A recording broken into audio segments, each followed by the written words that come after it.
1-2 pitch. Strike three, the Hurricanes are the national champions.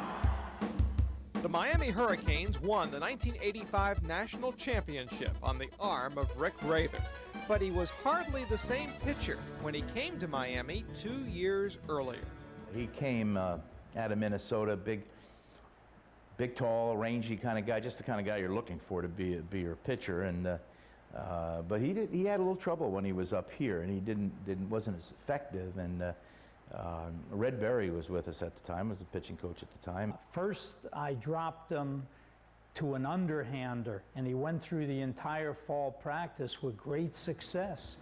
And then I went in and told Ron I didn't like his breaking ball from down under, that I was going to lift him up a little bit as a side armor, a little bit above the hip so we could get more on his breaking ball. And we did it, and we made the conversion in January, just 3 weeks before the season opened in '85, and he became even more effective. With his new delivery, Raether, in a word, delivered. In his sophomore season of 1985, Raether recorded 20 saves and dominated the opposition.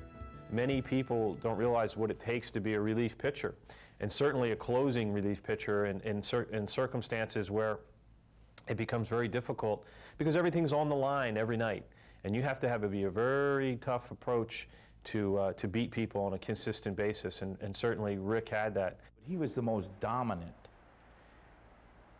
relief pitcher I've ever seen in college baseball. I mean, he was just, you know, you just sort of, when you saw him come out, you sort of relaxed and knew that, you know, the game was going to be over in a hurry because he was going to get people out. Three pitches, and it's good night for Arena.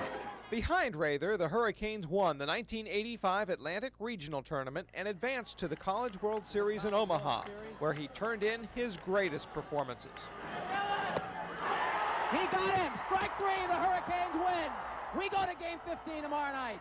We were playing Oklahoma State. Oklahoma State at the time had Pete Incaviglia, and Pete hit 48 home runs, drove in 100 RBIs in college, and of course I remember most vividly Rick striking out Pete Incaviglia twice in very crucial situations. I think Rick's sidearm approach was devastating on Incaviglia. After the game, in fashion, we usually go ahead and shake hands, and of course Pete Incaviglia was so disgusted, never even came out of the dugout to shake Rick Raether's hand because he had beat him and baffled him so much. That's it. Raether rings it up.